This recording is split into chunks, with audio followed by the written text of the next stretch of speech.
자, 다음 주 화요일이면 박근혜 대통령이 취임한 지 100일이 됩니다. 네, 박 대통령의 지지율이 다시 50%대로 올라섰다고 하는데요. 자, 그렇지만 이번 주에 가장 큰 이슈는 뭐니 해도 이 탈북 청소년 9명의 강제 북송 문제입니다. 네, 한 주간의 정치권 이슈와 각종 현안들 황태순 위스덤센터 수석 연구위원과 함께 자세히 짚어보겠습니다. 어서 오십시오. 황 의원님, 안녕하세요. 안녕하세요. 이 9명 청소년들 네. 북송된 네. 안전이 가장 걱정이고 안타깝습니다. 그렇죠. 지금 국제사회가 움직이고 있긴 합니다만, 황 의원님, 이런 움직임이 그 북송된 청소년들의 신변 안전을 조금은 그래도 담보하는 계기가 될까요? 어떻게 보세요? 그렇죠. 국제사회가 또 유엔에서도 나서갖고 네. 지금 네. 이와 같이 국제적으로 보면 관심을 표명하고 있고 북한에 대해서도 뭔가 좀 또 중국에 대해서도 보면은 그 중국을 거쳐갔기 때문에 예. 그 청소년들의 어떤 안위에 대해서 중국 정부도 좀 확인하는 그런 것 해야 되는 것 아니냐 하는 네. 그런 국제사회의 흐름이 있다 보니까 아무래도 좀 9명 당초 보면 극단적인 얘기들까지 나오지 않았습니까? 그렇습니다. 9명 가다 보면은 특히 이번 같은 경우 9명 그 탈북 청소년들은 예전 같으면 이렇게 뭐 트럭으로 이렇게 이제 이송을 했는데 아주 이례적으로 보면은 비행기까지 비행기까지 동원하고 동원했고. 단체 비자까지 만들어서 신속하게 한 24시간 만에 신속히 이동했단 말이에요. 그러다 보니까 그 9명 중에 무슨 그 북한에서는 밖으로 드러내기 꺼려하는 그런 인물이 있는 것이 아닌가. 또 내지는 그 9명 외에도 뭐 더 중요한 뭐 인물이 있는 것이 아니었던가 하는 그런 어떤 관심들을 갖다 고조시키는 가운데 국제사회가 이같이 어떻게 보면 깊은 관심을 갖고 하다 보면 조금 극단적인, 예를 들어서 우리가 뭐 공개 처형 얘기도 나오지 않았습니까? 네네. 그런 부분은 조금 아무리 그 북한에서 막 간다 하더라도 그 국제사회가 지켜보는 가운데 극단적인 어떤 그런 조치를 취하기 쉽지 않지 않겠는가. 그 납북 일본인의 자식이 있을 것이다라는 추측은 있었는데 네. 그것은 이제 확인이 안 되는 부분이고 아직까지는 확인이 안 되고 있죠. 다른 이유가 또 뭐가 있을까요? 이렇게까지 급박하게 움직인 뭘 또 저희가 추측을 해볼 수가 있을까요? 당초는 마스모토 교코에 뭐 아들이 있었을 것이다. 네. 뭐 이런 얘기가 나왔었는데 그 외에 또 하나의 가능성은 뭐냐니까 이 9명이 아니라 네. 성동격서란 말이 있죠. 예. 이 9명 갖고 관심을 집중시키는 가운데 어떤 특정한 사람, 중국에 있는 뭐 예를 들면 뭐 아주 고위 예. 중국으로 탈북한 뭐 고위 인사를 갖다가 이 9명을 중국으로 탈북해서 있는 북한에서 넘어가 있는 네. 사람을 북한으로 압송하기 위해서 9명으로 뭐 연막 뭐 작전 그런 식의 것도 추측을 할 추측할 수 수가 있다. 뭐 여러 가지 설이 나오는데 아직까지 확인된 바는 확인은 없고. 아무것도 없죠. 이 라오스 외교부가요. 네. 이 9명을 안내한 한국인 선교사 부부를 인신매매범으로 매도했더라고요. 이런 라오스 외교부 태도에 대해서는 어떻게 보십니까? 라오스 외교부도 아마 좀 화들짝 놀랐을 겁니다. 예. 보면 사실 라오스 같은 경우는 일본, 독일 다음에 대한민국이 제3투자국입니다. 그렇죠. 네. 그다음에 또 91년부터 지금 현재 한 20년 가까이 우리가 한 1억 달러 가까운 돈을 네. 갖다 무상으로 지원해주고 있어요. 그러니까 라오스는 사실 극도로 가난한 나라거든요. 그러다 네. 보니까 우리 대한민국 눈치를 안 볼 수 없고 그러다 보니까 사실은 지금까지 이 탈북에서 우리 한 연간 한 1,500명 정도가 지금 우리 국내에 입국하고 있습니다만은 그 남방 루트라 그래갖고 네. 중국 거쳐서 그러니까 북한에서 중국에서 중국 남단에 이제 운남성이죠. 昆명, 네. 쿤민 거쳐서 라오스나 미얀마 들어가서 태국 거쳐서 이 들어오는 이 남방 루트로 거의 한 90% 이상이 들어오고 있습니다. 지금. 네. 근데 그때 라오스는 지금까지는 그런 부분에 있어서는 조금 그래도 모르는 척하면서 그렇게 좀 탈북자들이 그러니까요. 나올 수 있도록 좀 편의를 좀 봐줬어요, 사실은. 네. 근데 이번 문제 이렇게 되고 나니까 이제 라오스도 이제 화들짝 놀란 거죠. 그러다 보니까 자기들 변명하기 급급하다 보니까 한 3년째 그 예. 인권운동하고 탈북자 돕고 있는 이제 주목사 부부를 갖다가 뭐 인신매매범이다 하는 식으로 지금 저 이해가 안 가는 것이 네. 다른 곳에서 나온 것도 아니고 외교부 정부 당국에서 라오스라는 국가의 외교부 정부에서 이런 말을 했다는 것이 과거에 모르지 않았을 텐데도 불구하고요. 그거는요. 일단 외교의 프로토콜을 약간은 이해할 필요가 있습니다. 뭐냐니까 그래야만 자기들 사법당국이라든지 이민국에서 네. 당초 그 사람들 이렇게 억류했던 것은 인신매매범인 줄 알고 억류했다. 그건 착오와 착각이 있을 수가 있거든요. 그런 식으로 일단 발뺌하기 위한 하나의 뭐랄까 징검다리로서 그런 식으로 외교부에서 일단 발표한 거죠. 근데 저는 그 말이 이해가 안 가는 것이 네. 이 A 목사라는 분, 네. J 목사라는 그 분의 활동이 네. 하루 이틀 이루어진 것이 아니잖아요.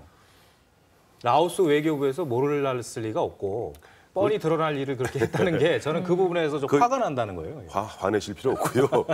예를 라오스에서 여태까지 주목사가 예. 그렇게 활동을 해왔어도 사실은 비공식적으로 인정해왔던 것이지 공식적으로 인정했던 건 아니잖아요. 물론 그렇습니다. 네. 그러다 보니까 이것이 국제사회 모든 관심들이 집중되다 보니까 일단 라오스 당국에서도 한 발 빼기 위한 한 발 어떤, 발뺌하고 예, 발뺌하고 하고 또 보면은 자기들이 어떤 궁색한 그런 지경을 모면하기 위해서 뭔가 징검다리 놓은 거니까 뭐 일단 뭐 그거는 괘씸하지만은 화가 나지만은 네. 일단 그거는 그것대라고 저는 보다 근본적으로 더 화가 나는 게 대한민국 외교부의 외교 당국의 그런 그렇습니다. 그 안이한 대처가 더 화가 나요.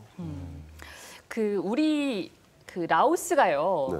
이번에 9명을 추방한 거 외에 이전에도 10여 차례나 더 탈북자들을 네. 추방했다고 알려졌잖아요. 네. 앞으로 또 이런 일이 없다는 보장이 없고 우리 정부가 좀 공식적인 목소리를 내야 하는 게 아닌가 라오스 정부에 어떻게 생각하십니까? 저는 그 대목에서 대한민국 정부가 분명한 예. 입장을 갖다 표명할 필요는 있다고 봅니다. 예. 네. 지금 대한민국 헌법 제3조는 대한민국의 영토는 한반도 그 부속 도서라고 있어요. 즉 북한 지역은 또 이런 남북한 대화하고 별도로 현 헌법상은 북한 지역은 미수복 지구입니다. 네. 미수복 지구에 있는 대한민국 국민이 예를 들어 거길 미수복 지구에서 탈출해서 제3국에 가 있다면 엄연히 대한민국 국민입니다. 네. 그런 정신으로서 우리 한국 대한민국의 입장을 갖다가 이번에 차제 라오스라든가 미얀마라든가 그 관계 당국에다가 어떤 좀 강하게 피력하는 것이 또 그 사람 그래야지 그쪽에서 좀 긴장을 하거든요.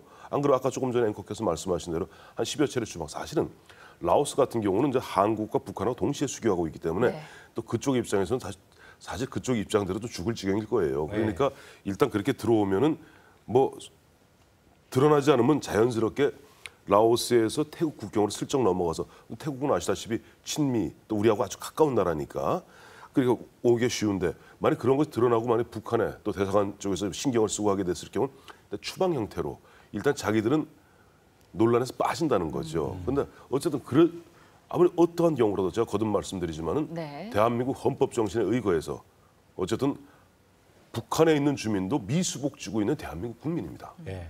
그런 부분들이 이제 삼국 중국으로 탈출해 나왔을 때는 우리가 보호하고 영사적으로도 보호할 의무가 있는 거죠. 국가에서 뭐 그런 어떤 강력한 입장을 갖다가 그 관계국에다가 필요할 필요가 있다고 봅니다. 너무나 당연한 말씀을 해주셔서 근데 안타깝다는 말씀 다시 한번 드리고 네. 또 한 가지는 조금 전에 하셨던 말씀 다시 좀 돌아가서요. 네. 이번에 그 라오스 정부가 이제 북한으로 보내지 않았습니까? 9명을. 근데 말씀하셨던 것처럼 비공식적으로는 이제 우리 정부와의 관계를 통해서 네. 탈북을 한 사람들을 뭐 망명을 시켜주는 네네. 그런 입장이었는데 이번 일을 계기로 네. 라오스 정부가 좀 태도가 바뀌는 건 아니냐 이런 우려가 또 있거든요. 최근에 보니까 그 예. 북한에서도 아마 라오스의 신경을 무지하게 썼던 것 같아요. 그러니까요. 그러니까 자기들 탈북자, 사실 탈북자가 많다는 것은 그만큼 자기 체제들, 이른바 네. 김정일, 김정은 이 체제가 굉장히 취약하고 허약하고 또 한계를 드러내고 있다는 것을 만천하에 공개하는 부끄러운 일이거든요. 그쪽 입장에서는. 그러다 보니까 남방 루트의 주 루트였던 라오스 당국이 지난 2, 3년 동안 본격적으로 아마 북한 입장에서 좀 공을 들였던 것 같아요. 최근에도 이번 마침 9명 우리 청소년들이 억류되어 있을 때도 BNTNC라고 그러죠. BNTNC에 있던 또 시장도 북한을 갖다 5월 24일경에 방문하면서 뭔가 묘한 대화들이 오고 가면서 입장이 라오스가 기존에 우리한테 좀 우호적이었던 입장에서 좀 친북화된 북한의 입장을 더 고려하는 듯한 바뀌었다 그러거든요.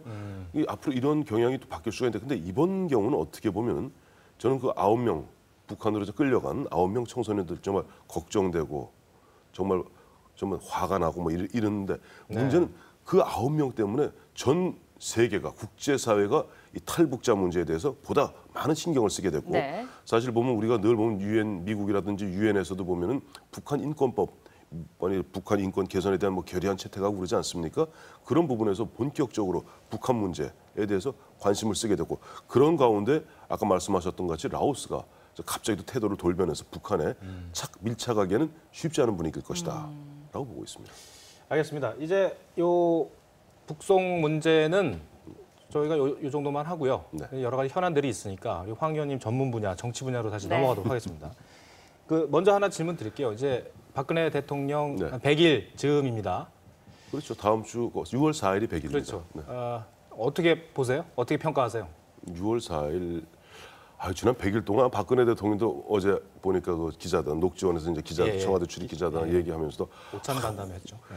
그저 보면 하루가 신이 본인에게 하루를 48시간씩 줬으면 참 좋았을 텐데 뭐 정신없이 보냈다.